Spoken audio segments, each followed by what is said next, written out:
pour cette invitation. Alors, je rejoins ce qui vient d'être dit sur les spécialités transversales. Je pense que les médecins qui ont des spécialités transversales sont peut-être plus vite convertis à la médecine intégrative que ceux qui sont dans une spécialité d'organes. Moi, je suis radiologue et voilà, j'ai depuis très longtemps eu l'intuition que la médecine intégrative était une ressource indispensable. Et je travaille en pédiatrie à l'hôpital Lanval, dont on entend pas mal parler en ce moment dans les suites de l'attentat.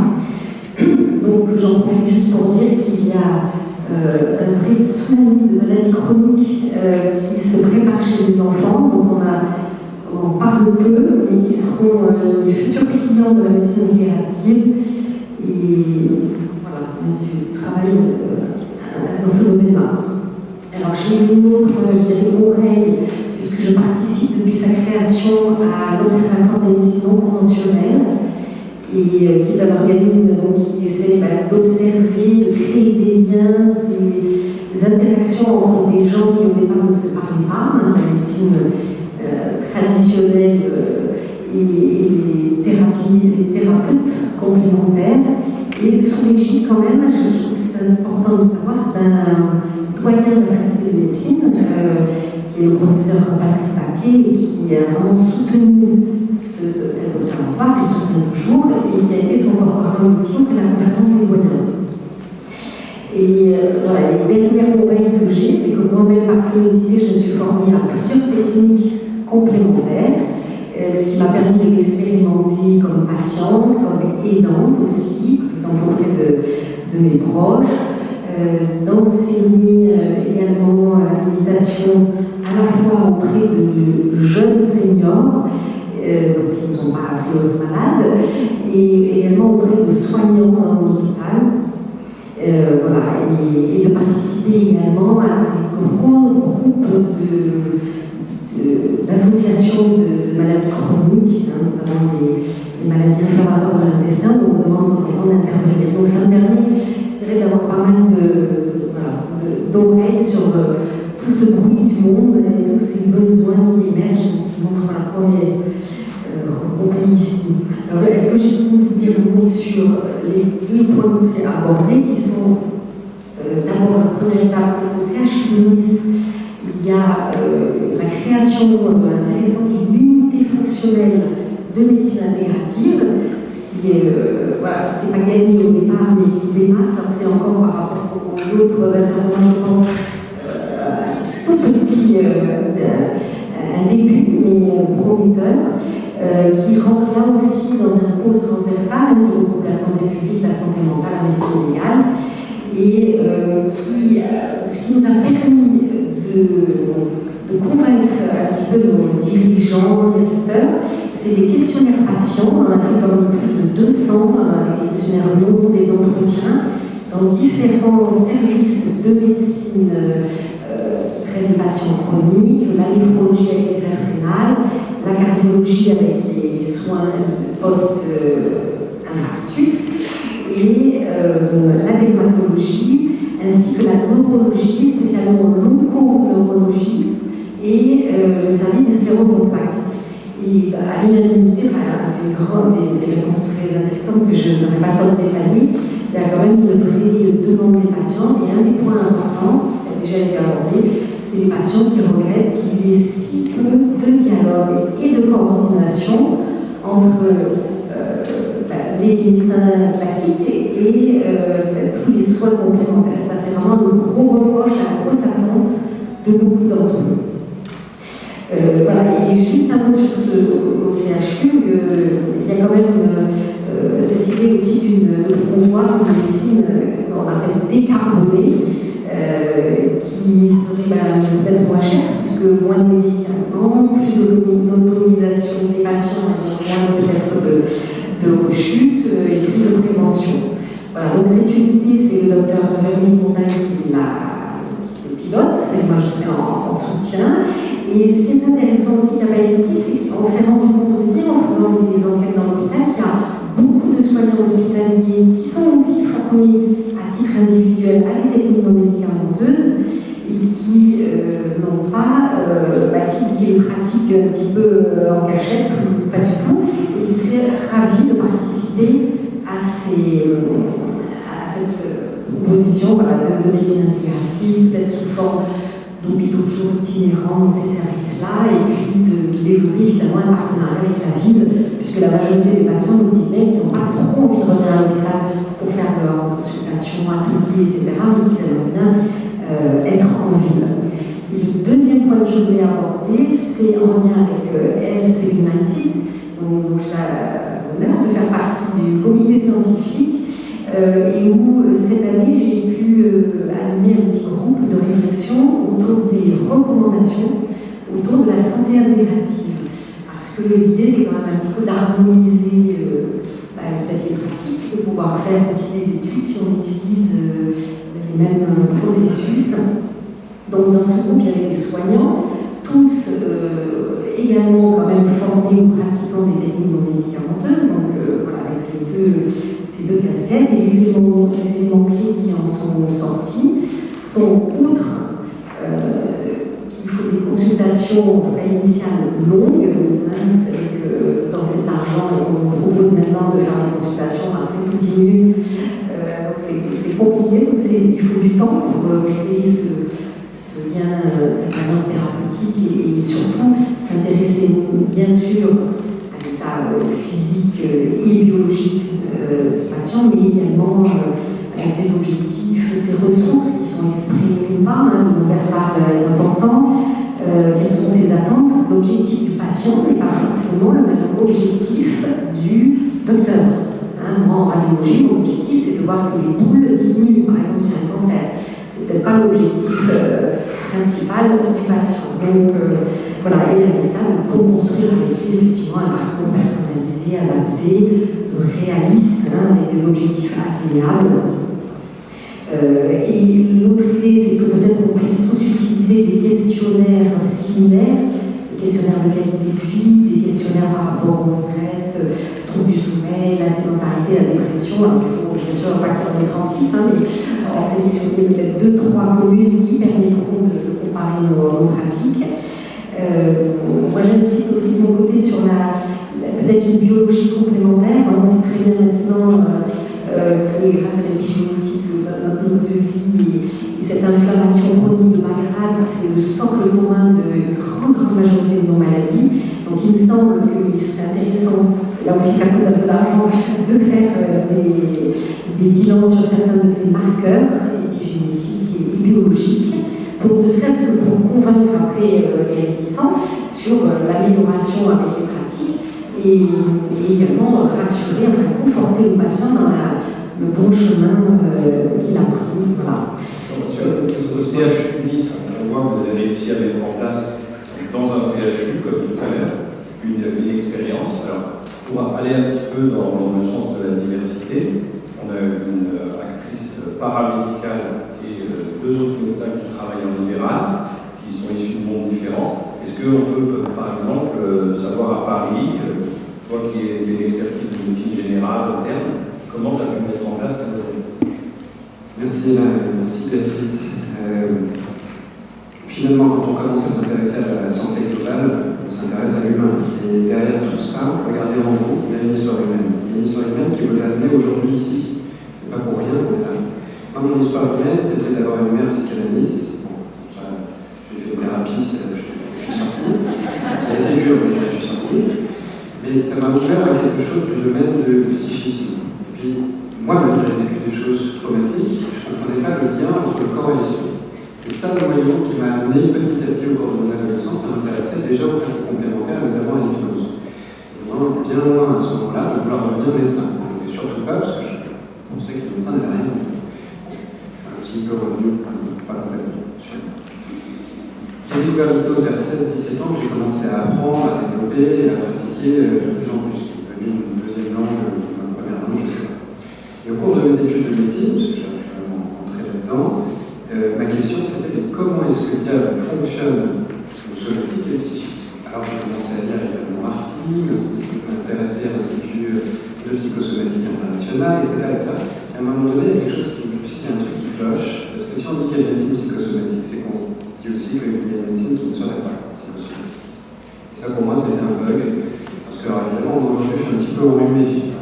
Psychosomatique, c'est léger, c'est simple, sauf que je suis plus fatigué, je suis moins en forme, j'essaie de l'être avec vous et vous me vitalisez, donc c'est très bien, mais ça a un impact psychique. Et en fait, cette unité psychosomatique, elle est toujours là. Évidemment, il ne faut pas tomber dans le piège de dérive grave, de se dire, tu vas faire un cancer avec ça, tout ça, c'est catastrophique. Mais au-delà de ça, c'est un modèle d'approche, en fait, de l'humain. Tout est parti de là. C'est là où j'ai rencontré la médecine générale, où je suis devenu médecin généraliste. Comme ça ne suffisait pas, et qu'il fallait que j'ai aussi une approche qui soit psychologique, j'ai aussi passé des titres de psychopathologie pour être psychothérapeute. Ce qui me permettait d'avoir des outils sérieux, raisonnés, scientifiques, même si c'est clivé entre les deux dans une voie d'enseignement, qui m'a permis de m'intéresser de plus en plus à cette approche. Et cette approche a trouvé vers quoi? Vers des contextes et des concepts qui sont scientifiques, prouvés depuis quasiment un siècle maintenant. On parle de Carl Rogers et de l'approche santé-patient, dont on parlait ce matin et dont on parlera encore cette année. L'approche du modèle biopsychosocial de Engel, le psychiatre américain, années 70. Et puis, plus récemment, le modèle dont on parlait tout à l'heure de collaboration, c'est-à-dire de shared decision making, décision médicale partagée entre les objectifs du patient et les objectifs du médecin. À partir de là, moi, j'ai commencé à exercer de cette manière. Je me suis dit, je ne peux pas le faire tout seul. Il faut que je trouve des gens avec moi. Donc, il y a 5 ans, avec un ami, collègue, mentor, spirituel, on s'est dit, on va essayer d'aller un peu plus loin. On va créer un endroit où il y a une unité de lieu, le temps des actions. Le lieu pour rassembler les praticiens libéraux, avec un accès de premier recours, qui est un sacré challenge. L'action, autour de la santé, de l'approche globale en santé, et puis le temps, parce qu'on va voir, c'est que dans le suivi, Patrice l'a bien souligné, il faut du temps pour voir ses patients, il faut du temps pour organiser un parcours de soins. C'est pas plat, en marquant sur le papier, tiens, il va faire ça, il va faire ça, il va faire ça, on ne sait pas quand est-ce qu'il va faire. On a une chronologie, une temporalité. Donc de ça, on a créé une association qui s'appelle l'association Vitruve, qui accueille le centre Vitruve, qui a réuni des professionnels de santé, médicaux, paramédicaux et des pratiques complémentaires. Ça fait à peu près 5 ans, 4 ans et demi, et pour vous donner un ordre d'idée, on a un volume d'activité à peu près réalisé autour de 50 000 consultations. Ça nous a exposé à de sacrés challenges, et on est en permanence en train de se réinventer des challenges justement pour l'accès aux soins, parce que finalement tout cela a un coût aussi pour le patient. On aurait bien honte parfois que le patient voit le cas d'endométriose, parfois par exemple, vu ce matin, 5-10 praticiens. Est-ce que ça aurait un critère de raison? Est-ce que ce serait pertinent? Non, ça serait un peu le fantasme du médecin qui sert à tout lui faire. Mais non, ça s'organise dans le temps. Donc ça, c'est un premier challenge. Ce qu'on a retrouvé par expérience, c'est que dans cette dynamique intégrative en 3D, il faut créer des choses qui n'existent pas encore. Heureusement qu'il y a des pionniers pour créer des choses. Notamment, par exemple, intégrer, ça veut dire aussi connaître les pratiques des uns et des autres. Connaître les pratiques des uns et des autres. Je vous assure que mes collègues ne connaissent pas toutes les pratiques complémentaires. Je m'intéresse, donc évidemment, j'ai un petit peu de longueur d'avance, mais d'autres non. Cette intégrativité professionnelle de raisonner avec les autres, elle va se faire par une formation, grâce à Alain et ce que vous avez fait par McLaren. Ça va être fait aussi par des nouveaux métiers, qui sont de nouveaux challenges, notamment coordinateur de santé. Ça, c'est un métier qui va, j'espère, bientôt exister, c'est-à-dire quelqu'un qui est capable d'avoir l'expertise sérieuse, raisonnée, d'accompagner le patient, de comprendre qu'est-ce qu'il attend, de collaborer avec les médecins et de collaborer avec les praticiens complémentaires pour savoir quel est l'outil, la technique, mais aussi quelle est la personnalité du praticien qui va convenir au patient. Parce qu'il y a ce facteur humain et que la compétence humaine, ce qui est au cœur de notre métier, c'est la relation humaine. Cette relation humaine, on la retrouve justement, et peut-être que Jean-Philippe va pouvoir vous en parler. Merci. Je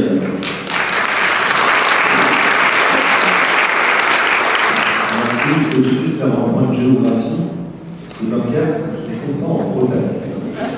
Merde. Moi, je vais s'en refaire, même si c'est une scène célèbre. En même temps, je l'ai connu à Strasbourg. Ouais, c'est comme ça aussi. Donc effectivement, c'est dans le Nord, dans le Nord. Il faut faire un peu d'écosystème. Je suis directeur d'un établissement de radiothérapie et ça c'est pour la partie radiothérapie, pour la partie oncologie médicale, comme Alain au groupe LSA, la clinique des Flandres.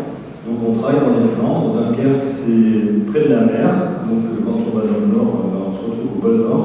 Et quand on va dans le sud, on se retrouve très rapidement dans les Flandres. Et on a une spécificité, un écosystème particulier, c'est à la fois de l'industrie et de l'agriculture. Donc le tertiaire existe aussi, mais il faut simplement aussi replacer effectivement et adapter la médecine intégrative, la santé intégrative à un endroit qui est pas pauvre, c'est pas le cas, mais où il y a des indicateurs de santé qui sont très très mauvais, avec notamment le taux de cancer le plus fréquent, la mortalité par cancer le plus important en France. Donc l'idée, je suis radiothérapeute, médical, agrologue, supportologue et homéopathe. Et effectivement, on passe des rayons à très haute énergie à probablement une autre énergie qui se transmet par des petits globules blancs. Voilà. Et donc, comme toujours, on a toujours des histoires. Mon patient zéro, je l'ai y passer, c'est une dame de 50 ans qui avait un cancer qui prenait le tour de la taille, le tour du sein, et qui à l'époque, j'étais à Strasbourg, jeune interne, patient zéro.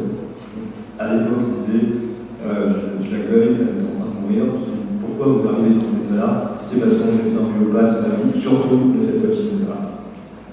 Et ça c'est quelque chose qui m'a marqué. Et au fur et à mesure de mon expérience personnelle, je me suis rendu compte que pour moi, c'est mon point de vue, les non-survivants, je sais pas comment on dit, ont tous, à un moment donné, eu recours à des soins de support, à des soins intégratifs. Et c'est pour ça que je me suis intéressé. Et maintenant, on va entrer dans le pratico-pratique. Comment on fait à Dunkerque, dans un centre pas universitaire, dans une périphérique, avec tout un écosystème pour proposer au maximum de personnes des soins intégratifs de qualité. Donc on a créé une maison, pour l'instant maison de soins de support, mais comme plusieurs orateurs ont dit aujourd'hui, on va se revitaliser avec un modèle comme ça. Et dès la rentrée, dès lundi, je vais travailler avec une association pour baptiser ça maison de soins de santé intégrative. Ce d'autant plus que même si c'est issu d'un centre de cancérologie, c'est ouvert à toutes les pathologies ALD, comme l'Institut Raphaël, aux aidants, aux proches, et à des gens qui ne sont pas malades, qu'on appelle les seniors sédentaires. Et donc on est effectivement la prévention primaire. Alors on n'a pas 27 000 mètres carrés comme au PUC, c'est pas autant que non plus l'Institut, on n'a que pour l'instant 100 mètres carrés dans une maison qui s'appelle la maison des soins de support. C'est une maison pluriprofessionnelle de santé, donc il y a des médecins généralistes autour. On a intégré cette maison de santé. On a un budget de 120 000 euros et puis une file active de 70 personnes avec un espoir, c'est d'arriver à 300 parce qu'on a calculé que dans les 250 000 personnes qui habitent autour de Dunkerque et de ces coins-là des Flandres, on devrait toucher une file active de 300 personnes et c'est le but de nos supporters financiers, notamment le conseil départemental qui nous a dit, la communauté des communes des Hauts-de-France nous a dit, voilà, vous êtes à 70, quel est l'objectif à terme? Il a dit 300, 350 personnes. On propose une dizaine de soins d'intervention non médicamenteuse avec 3 particularités qui sont aussi liées à l'écosystème local. C'est depuis cette année, on fait de la voile thérapeutique, puisqu'on a la mer, donc pas de problème. On est dans le deuxième équipage, un projet de partenariat avec la Fédération française de voile, le deuxième équipage, une dizaine de personnes, 2 bateaux qui sortent 2 fois par semaine pour participer. J'ai fait la première pour vérifier que s'il n'y avait pas de contre-indication, je suis pas bourgeois, faire une sortie en mer un peu houleuse, c'est un petit peu difficile, mais les patients sont enchantés par ce système. Deuxième particularité, c'est avec un partenariat avec un centre d'équitation, on fait de l'équithérapie.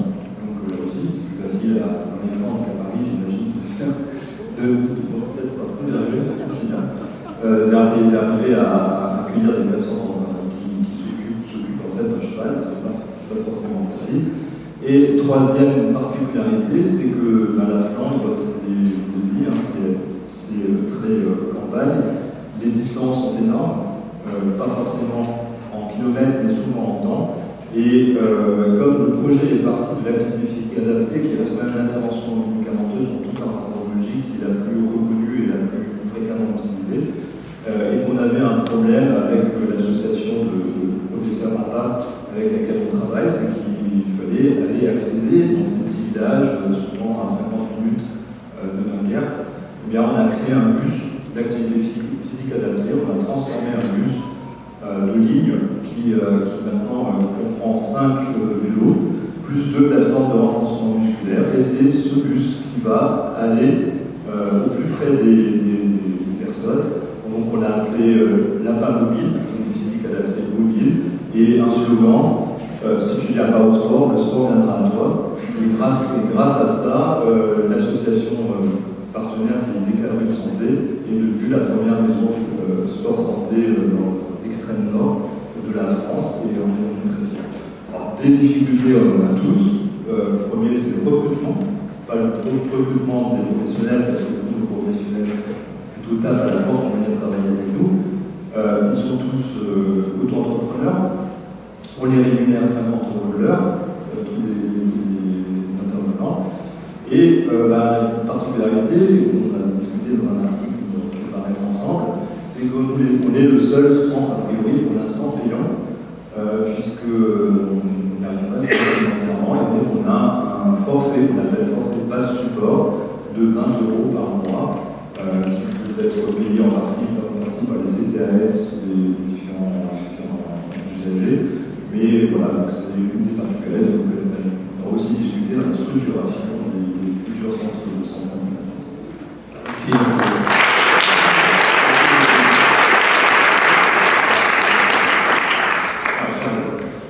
Je dois déclarer mon conflit d'intérêt. Tu peux. Donc, j'ai Razan Boyedani, j'ai pas mon étiquette, je suis danse-thérapeute de formation et j'ai une mission en stratégie à l'Institut Raphaël.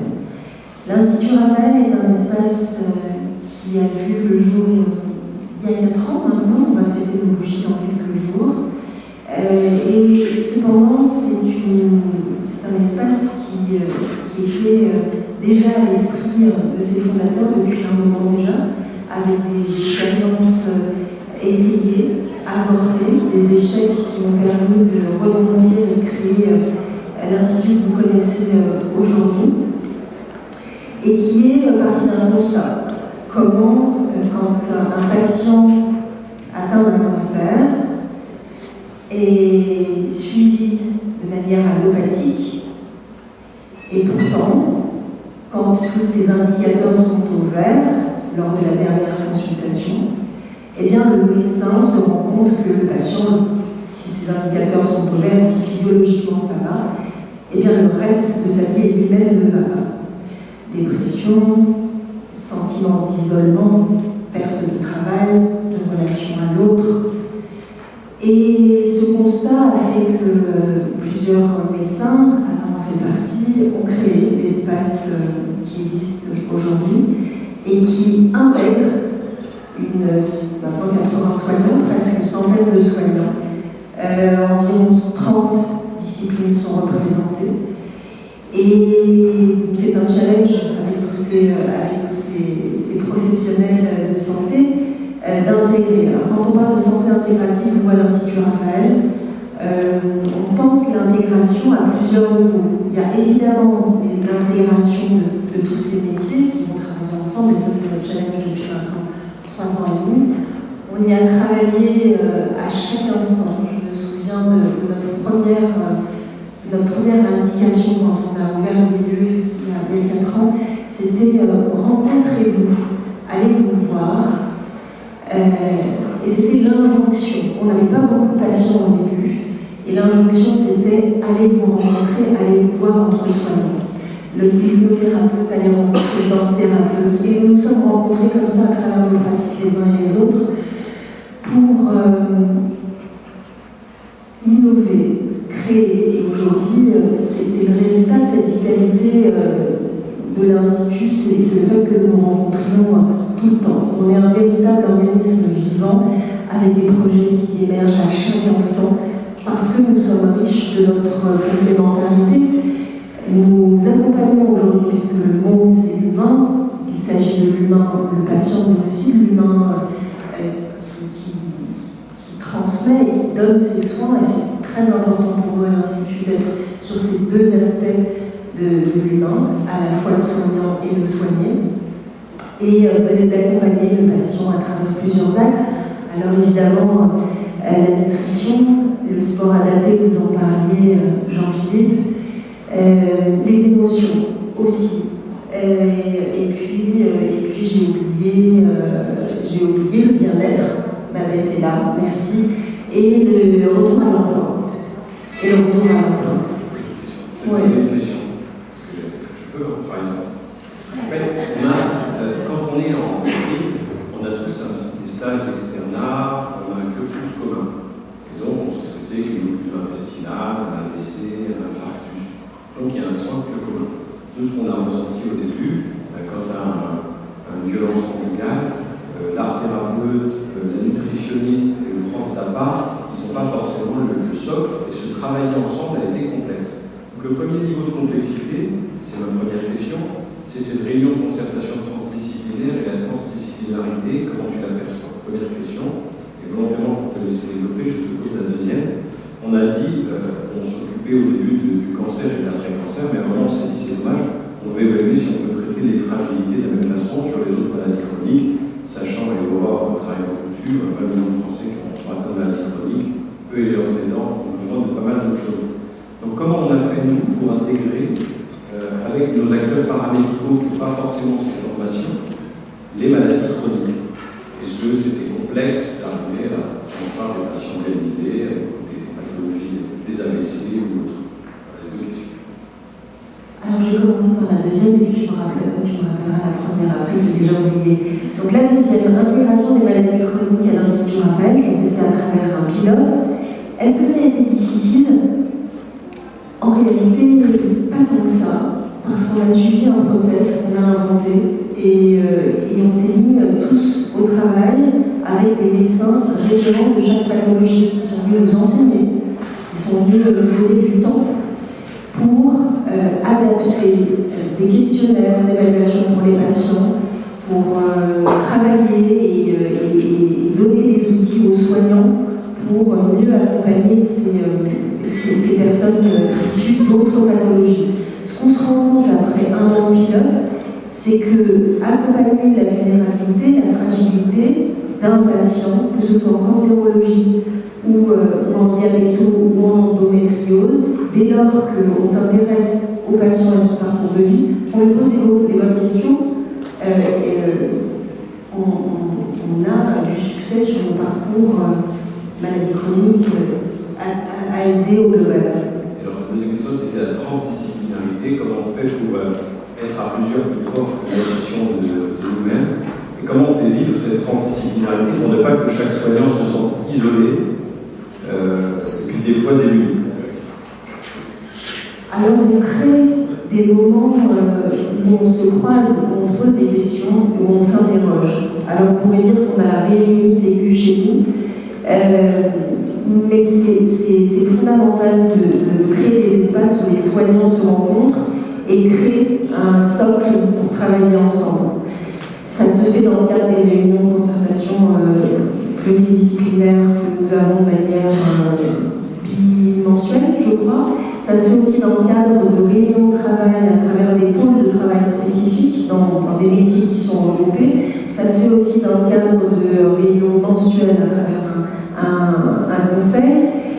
Chaque moment qui est créé, nous nous croisons les uns et les autres pour créer un socle particulier et aussi travailler autour d'évaluations, qu'elles soient individuelles ou collectives, parce qu'on n'a pas parlé, mais le sujet de l'évaluation est important pour se rencontrer. Alors, on a donc 4 modèles, 4 histoires. Je suis sûr qu'il y en a bien d'autres dans la salle, puisqu'on a des amis gériatres qui font ça toute la journée, des collègues en gynéco-obstétrique, en médecine interne. Je pourrais en citer plein que je reconnais comme ça. d'où l'importance finalement qu'on arrive à se regrouper, à créer du témoignage du réseau. Voilà. Alors, on sait qu'il est 13h07 et qu'à 14h on va faire de l'homéopathie et que beaucoup ont faim. Donc, on va lever la session en applaudissant tous les intervenants.